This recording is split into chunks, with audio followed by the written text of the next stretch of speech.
Bonjour à tous, on se retrouve de nouveau pour une vidéo avec le Monsieur Cuisine Connect de chez Lidl. Je vous avais fait une première vidéo où on avait fait un petit peu le déballage ensemble, on avait vu un petit peu à quoi servaient tous les ustensiles. Et là dans cette vidéo, je vais faire une recette avec vous pour voir un petit peu comment ça fonctionne. Alors depuis que je ne l'ai pas encore utilisé et je voulais vraiment faire cette première recette avec vous. D'ailleurs, vous m'avez posé plusieurs questions et on va essayer d'y répondre aussi en même temps. Alors, l'une des questions, c'est est-ce que c'était simple pour se connecter au Wi-Fi? Alors ça, je l'avais fait en même temps avec vous et je n'ai eu aucun souci de connexion. Vraiment, tout s'est fait sans souci. Vous m'avez demandé aussi s'il était pas trop grand, trop profond. Alors, il fait 48 cm de profondeur, donc normalement, il va sur tout type de plan de travail standard. Et il fait 30 cm de largeur.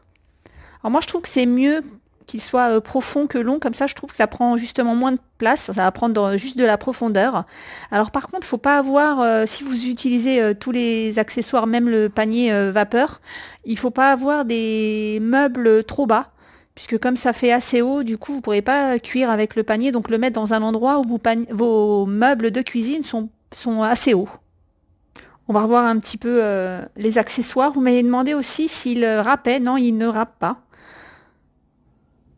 Alors on peut cuire à la vapeur. On a aussi deux grands paniers là pour cuire à la vapeur. On a ça pour cuire riz, pâtes, etc. On a les fameuses lames pour pétrir. Et on a aussi ça pour émulsionner, fouetter.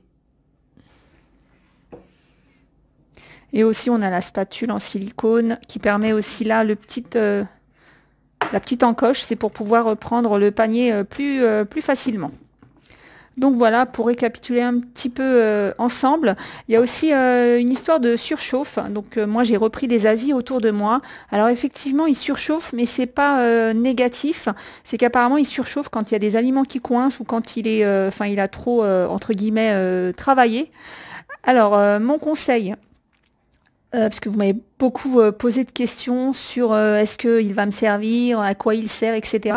Alors c'est Monsieur Cuisine Connect, donc c'est un monsieur qui va cuisiner pour vous, un robot qui va cuisiner pour vous. Donc en fait c'est un compagnon de cuisine, donc il va vous aider à préparer vos recettes. Il va cuire de certaines façons, mais par exemple, un exemple, si vous faites une tarte aux pommes, il faudra la mettre au four quand même. Donc il va pas tout faire de A à Z et à certaines cuisson qu'il ne fera pas. Donc ça c'est vraiment idéal puisque là on va suivre la recette et tout ça. C'est vraiment un compagnon de cuisine. Il facilite beaucoup de choses. Il facilite pour faire ses plats, etc. C'est bien, on va le voir après. Il y a plein d'idées recettes. Alors les mises à jour se font gratuitement, les recettes sont gratuites. Vous pouvez aussi télécharger sur vos téléphones d'autres applications. Alors je sais plus, je l'ai plus en tête. Je sais plus comment elle s'appelle l'application Coucou. Enfin, j'essaierai de vous la mettre en descriptif. Donc, vous pouvez d'ores et déjà télécharger d'autres applications que le Monsieur Cuisine. Vous pouvez aussi aller sur Internet pour avoir les recettes. Et il y a aussi un livre qui va se vendre bientôt. Là, je crois que c'est fin mai, début juin, pour avoir les recettes sur papier. Vous m'aviez demandé aussi si vous n'aviez pas de Wi-Fi, est-ce que c'était grave ou pas? Alors non, puisque vous pourrez après soit prendre le livre, soit suivre des recettes à vous, hein, puisqu'en fin de compte, il fait plusieurs choses, hein, donc vous allez savoir à quel moment pétrir, etc., votre recette. Mais c'est un peu dommage, puisque là, le petit plus là, de celui-là, c'est vraiment suivre les recettes pas à pas.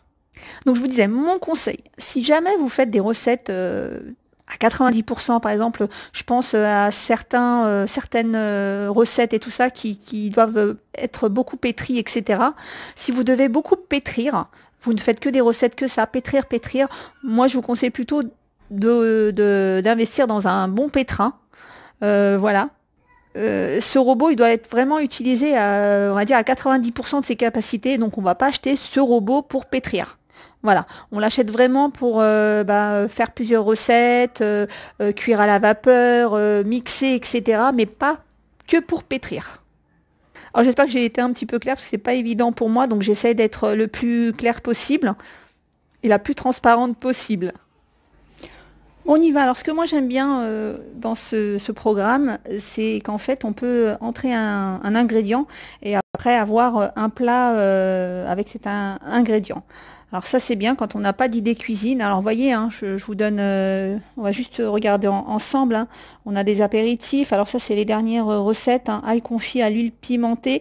Et le souci, c'est que j'ai mis du temps aussi à vous faire une vidéo parce que je savais pas quoi faire. Il y a tellement de choses. Vous voyez, la tarte aux pommes, les asperges vertes et sauce hollandaise.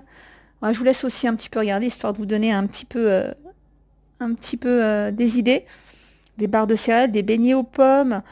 Voilà, il y a plein. Alors là, je crois, il y a plus de 600 recettes. Boulettes de chair à saucisses et légumes en sauce, boulettes de viande au chou. Et après, comme je vous disais, vous n'êtes pas obligé de suivre Brandade de Bonru, je pense que je la ferai très prochainement. Vous n'êtes pas obligé de suivre ces recettes-là. Vous voyez, vous avez l'appareil pour mixer, vous avez le cuiseur vapeur, donc à vous après de faire vos propres recettes, hein. Vous pouvez aussi l'utiliser, ce que je vous disais, pour pétrir, mais parce que j'ai peur que ce soit pas clair. Je sais qu'il y a certaines personnes qui font énormément de pétrissage, des pâtes pétries, etc., de recettes comme ça. Là, pour moi, c'est pour ça que je vous disais, non, c'est pas le robot qu'il vous faut, hein. Vous voyez, on peut faire des brioches perdues en verrine, des petites brioches. Alors à un moment aussi, vous m'aviez dit que vous n'aviez pas compris puisque vous aviez testé, je crois, une recette. L'un d'entre vous a testé une recette et en fait, on lui a demandé de pétrir, mais je pense que c'est pas de pétrir, c'est plutôt de dégazer. Vous voyez, je pense que quand la personne a fait sa recette, sauf si je me trompe parce que j'ai pas encore fait la recette de la brioche, mais je pense que c'était plutôt de dégazer la pâte à la fin. Vous voyez, des petites choses comme ça, c'est à vous de mettre la main à la pâte. Le bœuf bourguignon, voilà. Donc, voilà, moi, ce que j'ai, c'est que voilà, j'ai un ingrédient, c'est les épinards, et je ne sais pas quoi faire avec les épinards. Je vous donne un exemple. Il fait aussi des sorbets, il fait des baguettes, il fait des soupes. Alors, là, c'est donc les recettes par ordre alphabétique. Là, ça va être vos recettes favorites que vous aurez enregistrées. Et là, hop, la loupe, voilà, je vais marquer épinards. Alors j'avais testé avant, hein, je ne le fais pas en direct, hein. Pourquoi? Parce que je voulais une recette aussi qui permette d'utiliser le panier vapeur. Alors épinards, donc je valide avec la petite coche. Et là voilà, j'ai toutes les recettes avec les épinards. Et moi je vais faire des épinards, des boulettes d'épinards au parmesan. C'est la première. Hop. Donc là, ça me donne le temps que je vais passer, le nombre de personnes, et est-ce que c'est facile ou difficile ici. Là, j'ai la petite carotte, là, c'est les ingrédients. Donc voilà, les ingrédients qu'il me faut. Hop. Et là, la recette, si vous voulez, la recette écrite. Vous pouvez soit faire étape par étape, hein, vous allez voir c'est ce qu'on va faire, soit voilà, vous avez la recette. La recette, là, ce qui est bien, c'est qu'après, vous pouvez la retenir pour la faire sans le robot si vous en avez envie. Ou si vous avez envie de partager la recette avec quelqu'un. Alors pareil, hein, la recette qu'on va faire ensemble, vous pouvez très bien la faire sans le robot. Bon allez, c'est parti pour nous. Donc voilà, j'ai préparé tous les ingrédients. Donc j'ai oublié de vous dire, il y a une balance qui est intégrée. Et voilà, je vais vous montrer aussi, donc quand vous allez mettre votre bol, vérifiez à ce que ce signe soit bien en face de là. Donc pour le mettre, il n'y a pas à tourner ou quoi que ce soit. Vous allez, enfin, je ne sais pas comment vous expliquer, parce que vous allez sentir. Vous allez juste appuyer un petit peu et puis vous allez sentir que en fait, ça là, ça va dans les petits caoutchoucs là, dans l'emplacement. Donc hop, on fait ça, on appuie un petit peu mais légèrement. De toute façon, je vous dis, vous allez le sentir. Hop, c'est mis. Et on commence. Donc commencer. Il me demande de sortir le beurre du réfrigérateur. Donc on pèse 250 g d'épinards, les parer, les laver, les essorer, réserver. Donc on pèse 250 g.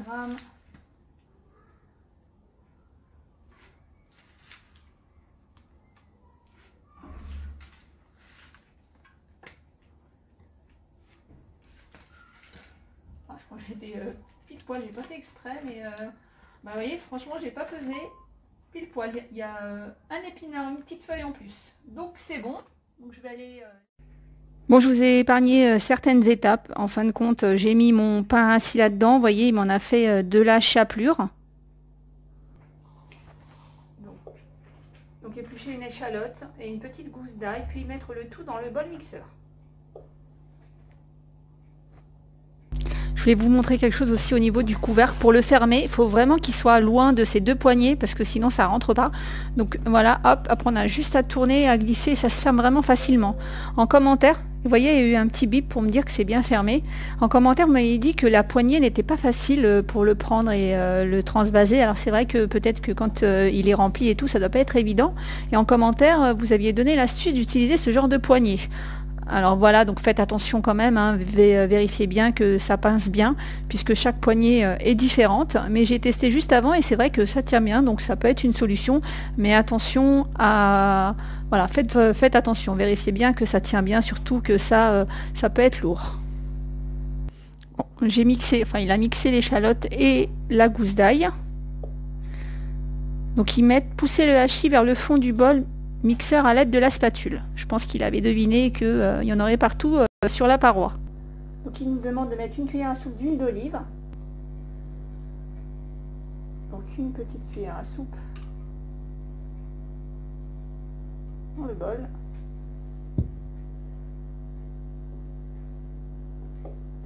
Retirer le gobelet doseur du couvercle. Donc le gobelet c'est là. Alors je suis désolée, j'ai un souci avec mon casque. Donc je retire ça, et donc on va remettre le couvercle à mon avis.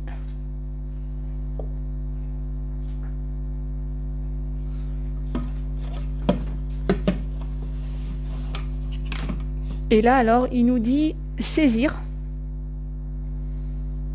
Alors donc voilà, c'est bien ce que je me disais, donc en fait il va saisir à 130 degrés.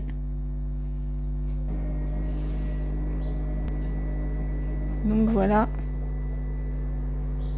Donc pendant 1 minute 46. En tout cas ça sent bon, ça crépite, ça sent l'ail et l'échalote. Et vous voyez, je comprenais pas comment il saisissait, parce qu'il y a noté partout hein, dans sa petite notice et tout saisi, mais je voyais pas à quel niveau, donc maintenant j'ai compris. Donc il nous dit que c'est fini. En tout cas ça sent très très bon. En fait, on va mettre 75 g de lait. Donc on va mettre à 0.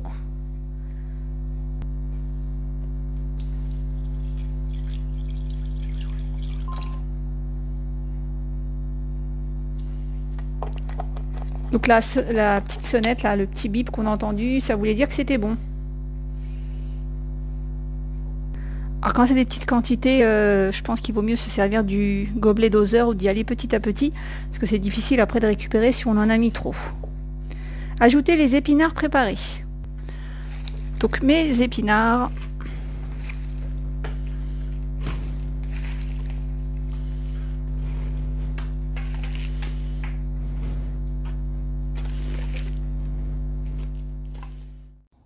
Et donc en fait à chaque fois il vous indique s'il faut mettre le gobelet doseur ou pas. Donc c'est parti pour 6 minutes de cuisson à 100 degrés. Et donc c'est là qu'on voit l'avantage de ce genre de robot, c'est qu'il n'y a rien à faire, il n'y a pas à remuer, à vérifier si ça brûle pas, si ça colle pas. Donc il a juste la bonne température et la bonne vitesse. Vous voyez la fumée, la vapeur qui s'échappe et ça sent bon l'échalote et l'ail. Et donc une fois la cuisson faite, il va, je pense, hacher, pas hacher, oui, mixer pendant 6 secondes. Alors il y a eu un message qui nous prévient qu'il ne faut pas ouvrir le couvercle parce que c'est chaud. Et attention parce que les parois aussi sont chaudes. Donc voilà, je vais continuer un peu la recette sans vous et je reviendrai au moment où il faut les mettre dans le panier vapeur. Comme je vous l'ai dit, cette vidéo c'est vraiment pour voir un peu tout ce qu'il fait et pas forcément la recette en elle-même. Hein. Donc on a vu qu'il mixait, qu'il saisissait, qu'il mixait en même temps qu'il cuisait. Donc voilà, j'ai obtenu ça et avec ça je dois faire entre 12 à 16 boulettes que je vais disposer dans le panier vapeur. Alors il y a 2 paniers vapeur, donc il me demande d'utiliser les deux, hein, le haut et le plus profond. Et après on revient et je vous explique comment ça marche la vapeur. Le panier profond il est comme ça. Hein. Pour la cuisson vapeur, donc on va mettre 1 litre d'eau dans le bol mixeur. Voilà, j'ai mis l'eau, c'est parti pour 20 minutes de cuisson à la vapeur. Alors vous voyez, cette fonction, vous pouvez l'utiliser pour cuire n'importe quoi d'autre à la vapeur, bien évidemment. Donc mes boulettes sont là, je ne les ai pas montrées, elles sont là. Et donc c'est parti pour 20 minutes de cuisson. Alors bien évidemment, les 20 minutes, elles seront décomptées uniquement quand ça arrivera à 120 degrés. Donc je vous dis ça parce qu'il ne faut pas vous inquiéter si c'est pas encore décompté. Vous voyez, c'est en préchauffage. Donc voilà mes boulettes. Donc il m'a fait faire fondre le beurre, toujours dans le bol mixeur. Et donc j'ai rajouté le parmesan par-dessus. Donc je pense que je vais me prendre ça avec une bonne escalope de poulet. Voilà, donc c'était pas tant la recette que ça que je voulais vraiment vous partager, c'était pour voir ensemble un petit peu comment il fonctionnait. Donc on a bien vu, hein, comme je vous l'ai dit, il mixe, il saisit, il cuit à la vapeur, donc il fait plein de choses. Évidemment, toutes ces fonctions, vous pouvez les utiliser hors recette, hein, c'est-à-dire que vous pouvez faire un plat à la vapeur comme vous avez envie. Vous pouvez aussi juste utiliser le fait de saisir dans le bol mixeur. Voilà, donc j'espère que cette vidéo vous a plu. N'hésitez pas si vous voulez voir d'autres recettes, ça sera avec plaisir. Je vous fais plein de gros bisous et je vous dis à bientôt.